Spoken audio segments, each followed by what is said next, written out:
Would you quit liking church already? Next on the Metal Pulpit.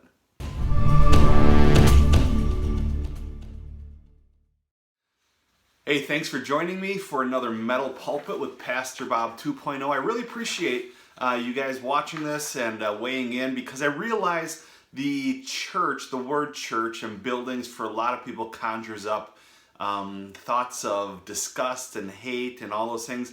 I get that, as you will find out with this series. But also, for a lot of people, the church is something beautiful. It's cool. They have a good time. They have nothing but good memories. I get that too. I have had both sides, and that's why I'm kind of doing this podcast. So, I said, would you quit liking church? Because, quite honestly, let me tell you where I'm going with that. This is going to be a little more unscripted, a little more just conversation. According to some of the recent Barna reports, the average churchgoer goes twice a month. Okay, now that includes any midweek programs you have. If you're in a church that still has Sunday night services, I kind of miss those, by the way.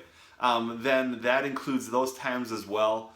2 times a month. Now, what's interesting though is that I find this true for myself. I find this true for a lot of other pastors of churches and a lot of ministries in general, that a church can put out the biggest need in the world that they have. And it's not always financial. It's volunteers. It's to get some people out. Hey, if you have a building, it's not going to keep itself up, so you might as well put some feelers out there for help. And a lot of people just simply put like on Facebook. Like, click, click. On Twitter, you hit the star button. Instagram, whatever you do on Instagram, I'm not on there. I am, but I'm not. I don't use it. Whatever that takes. And the problem with liking things is that things don't get done around the church when all we do is like stuff. It's flattering. Now, don't get me wrong. Some of my best sermons, in my opinion, and apparently in others, are those that liked it. And you see, we offer online service, so we stream our entire service live through kind of a little setup. It's not anything expensive, because I don't feel the need to spend a ton of money on that, because nothing ever replaces the live experience and somebody coming up to you and actually hugging you, saying it's good to see you. And then we also do the Facebook Live thing on my personal Facebook page, which you can see right here. I'll put that up. And so every Sunday, and it is flattering when people like it and things like that. But here's the deal. Churches have needs, okay? And pastors deal with a lot of stuff. You can even ask Pastor Bob Beeman that though he is not in a building, he's still a pastor, and he's got a big church. And he puts up a lot of things. And the problem is when we like stuff, nothing gets done. There's awareness raised. There's things that people become aware of. But when you put out a need saying, hey, we have a financial goal we need to hit. Our church just upgraded big time to a new electric piano. And we put it out there for people just to kind of kick in. It wasn't an absorbent amount compared to what pianos are, but nonetheless, for a church with a budget and running a little lean, we put it out there. I think we've had 3 or 4 donations come in online, but we had hundreds of likes. Nothing gets done with likes. And so here's the deal. As Christians, we can become junkies. Okay, let me throw it that way. We can become church junkies, where the latest Bible study, if Beth Moore puts something out, not slamming her or anything like that, but she puts something out, the women are there. The men's ministry, it seems like the harder, the cruder, the more beard it is, then the more men come out to it. And we become junkies. We go from Bible study to Bible study to Bible study to Bible study. Drives me nuts how many churches offer Bible studies. What are you doing tonight? Bible study. It's Thursday night, Bible study. Friday night, Bible study. How about outreach? How about supporting the church? How about skipping Bible study and simply asking the pastor, what can we do different? What can we do to do outreach? What can we do to make a difference? Because quite honestly, yes, Scripture says study to show yourself approved, but people become so into themselves that when there's an actual need or an outreach, I've seen people get so proud of their church because they do outreach, but they don't help. Okay, it goes back to the Pareto theory that 20% of the people do 80% of the work. It really is something. So I would challenge you with that.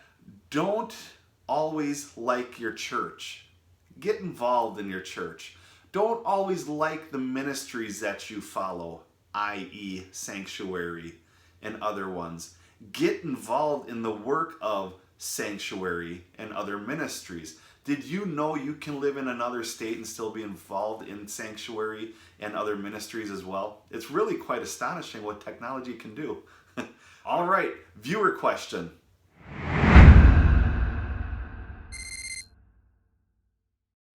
My friend from the UK, Rachel, she says, we have one paid minister at our church and would like to ensure that he and his wife are built up. Are there any recommendations to do this without looking like a suck up or looking like you are trying to get information from them about others in the church? It is difficult to ask how they are really as they are when you ask them. They just say they are good or refer to something for prayer for their family and friends, but not church related. I would be so sad if they felt alone and trapped by our church because people are people and they hurt you as well as love you. Looking forward to your response.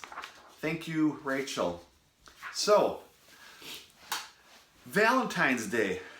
People say in the United States and maybe across the world that it's a Hallmark holiday. The same holds true for Pastor Appreciation Day, Clergy Appreciation Day, wherever you're from.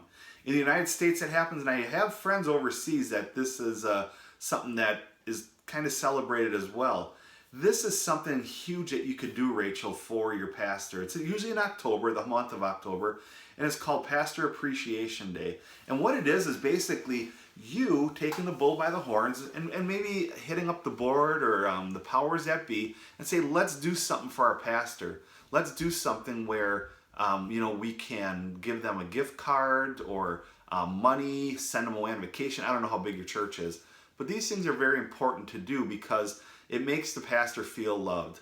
Now, for me personally, I love Pastor Appreciation Days because it shows appreciation. I guess you could say love language are physical gifts, and that's important for me. It makes me feel loved, it makes me feel appreciated, and I think that's something you could do. The other thing is just random stuff. Kicking in to asking a few people, hey, let's kick in, let's send Pastor a gift card to go out for dinner, or call them if they have kids and say, can we watch your kids? And notes, emails, all of these things. They build up a pastor and make them feel loved and appreciated. You will never force the pastor, you'll never get the pastor to cough up what he's really dealing with unless you are super close to them. It just won't happen. And it's because pastors, as you said in your letter, you don't want them to be lonely. They can become lonely very quickly. And so what you want to do by helping your pastor is so admirable. And I would suggest starting there with showing your appreciation, not just through verbal words or anything, but do something for them, for his family. And I guarantee you're going to see your pastor just have a little more of a spring in his step regarding the ministries of the church.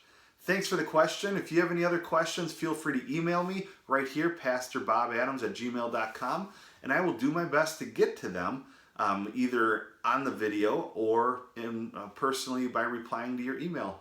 Have a great day.